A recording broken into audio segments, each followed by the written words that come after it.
It was a typical Sunday morning, but there was nothing typical about the buzz in the air.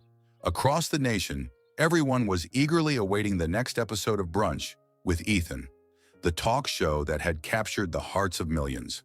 Today's guest was none other than Barron Trump, the youngest son of President Donald Trump. Known for his low profile and the shadows of political legacy that loomed over him, Barron had remained somewhat of an enigma. But today he would sit down with Ethan Carter, a popular host known for his sharp questions and unrelenting curiosity. As the camera lights flickered on, the audience cheered. Ethan, ever the professional, gave his signature smile before turning to the guest seated across from him.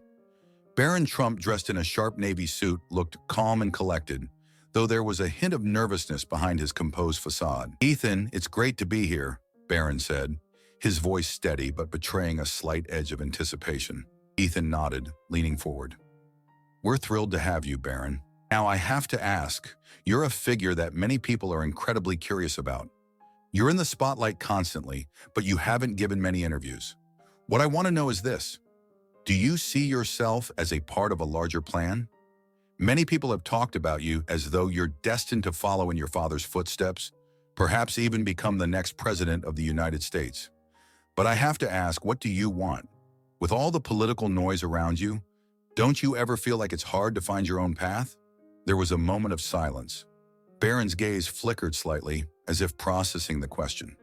Then he leaned back in his chair, looking directly at Ethan. "You know," Barron began slowly, his voice measured, "I've been hearing things like that for a long time. You're the future of America. You're going to be president one day. It's a lot of pressure, to be honest. But I think people forget that I'm still figuring things out. I'm still young, and I still have a lot of time to make my own decisions." Ethan raised an eyebrow, intrigued. "But how does that pressure affect you? Being part of such a high-profile family, with a legacy that's constantly under public scrutiny? Does it make it hard to separate who you are from who everyone else thinks you are?" Barron's expression softened for a moment, and he seemed to relax, as if he hadn't been asked such a direct question before. "It's definitely challenging," he admitted. "I get asked about politics all the time, and honestly, I'm not even sure where I stand in the political spectrum yet. I want to be able to think for myself without feeling like I have to follow a specific path just because it's expected of me." Ethan nodded, leaning in slightly. "That's really interesting, Barron. I think a lot of people would agree with you. But then, let me ask you, what do you want? Outside of all the noise, beyond the legacy, what does your future look like? What are your goals? And more importantly, how do you plan to carve out your own identity?" Barron paused for a moment, his eyes scanning the room as if searching for the right words. "I think about this a lot," he said, his voice a little quieter now.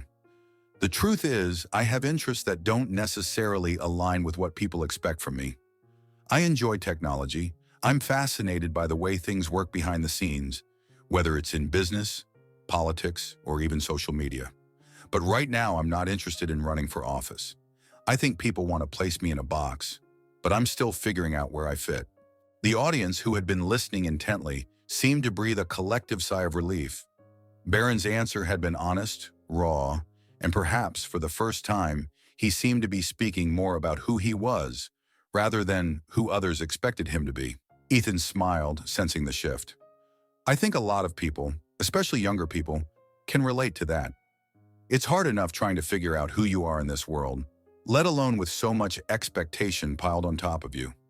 You've talked about technology. Do you see yourself pursuing a career in that field, or is it just an interest for now?" Barron's eyes lit up as he leaned forward, the passion in his voice growing. "I could definitely see myself working in tech or something related. I think technology is going to shape everything about our future, how we live, how we work, how we connect. There's a lot of potential there, and it excites me. But that's the thing, I don't have all the answers yet. I want to explore, learn, and make sure I'm doing something that aligns with what I believe in." Ethan nodded thoughtfully. "It sounds like you're not just thinking about the future of America, but the future of the world. But even with that passion, do you ever worry about being stuck in the political game because of your family? How do you deal with those outside expectations?" Barron exhaled slowly, as if weighing his words carefully. I've always been aware of the expectations placed on me.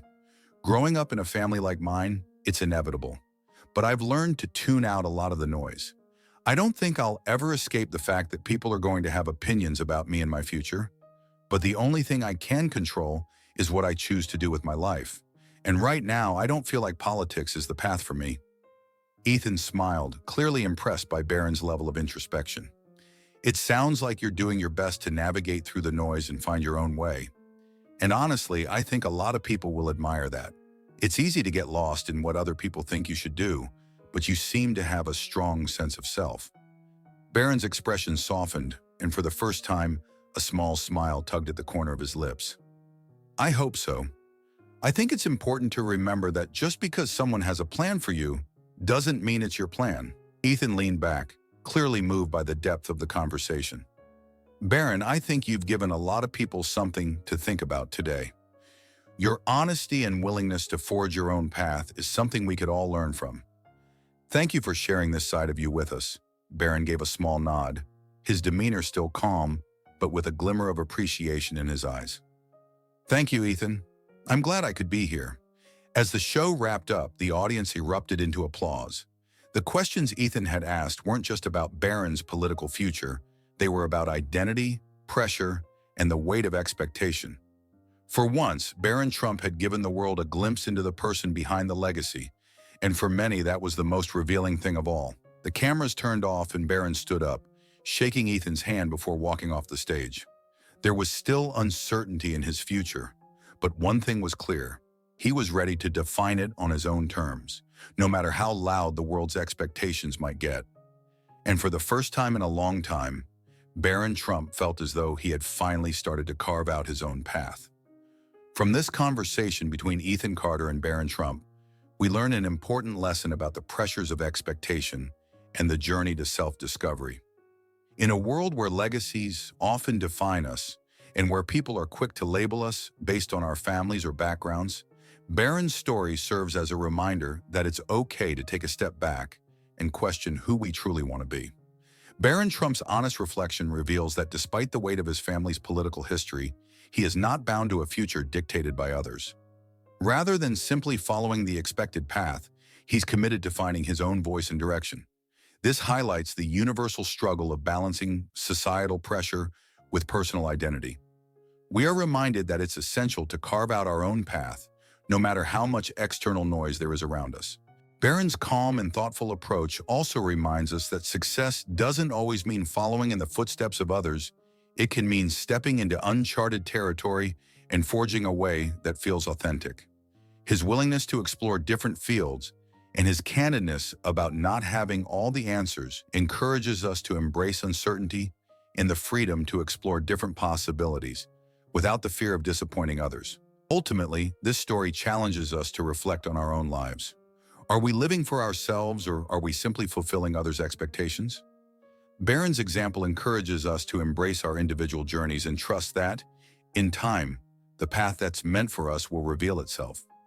Have you ever experienced a moment so powerful, so full of love and kindness, that it made you stop and wonder if something greater was at work? Maybe your story will be the insight that inspires someone else. And if this story touched your heart, don't forget to subscribe and share. It only takes a moment, but kindness, just like faith, has a way of spreading further than we can ever imagine.